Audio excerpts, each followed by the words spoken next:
শকাব্দ শব্দৰ প্ৰচলন আৰম্ভ হয় চুহুংমুঙৰ ৰাজত্বকালত। গড়গয়া নামেৰে জনাজাত আহোম ৰজাজন কোন? চুকলেংমুং। খুৰা ৰজা বুলি জনাজাত আহোম ৰজাজন কোন? চুকাম্ফা। বুঢ়া ৰজা বুলি জনাজাত আহোম ৰজাজন কোন? প্ৰতাপ সিংহ। ভগা ৰজা জনাজাত আহোম ৰজাজন কোন? চুৰামফা।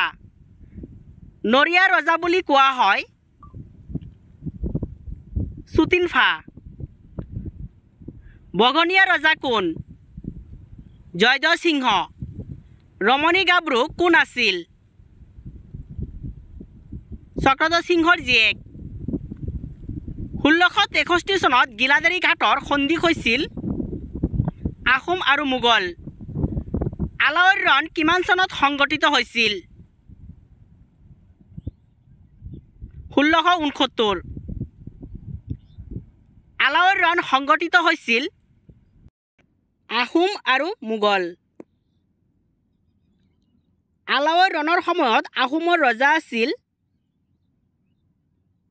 চক্ৰধ্বজ সিংহ। মাজু গোহাঁই কোন?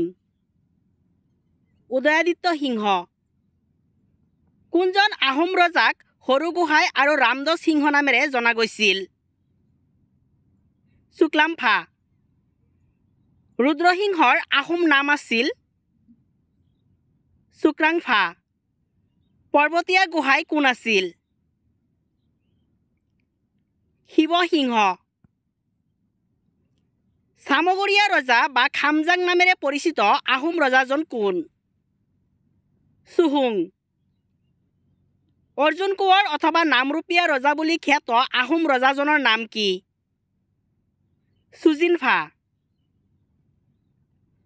পৰ্বতীয়া ৰজা বা খামচেও বুলি কোনজন আহোম ৰজাক জনা গৈছিল? চুদৈফা। ৰত্নধ্বজ সিংহ বা ল'ৰা ৰজা কোন আছিল? চুলিকফা। তুংখুংগীয়া ফৈদ কোনে প্ৰতিষ্ঠা কৰিছিল?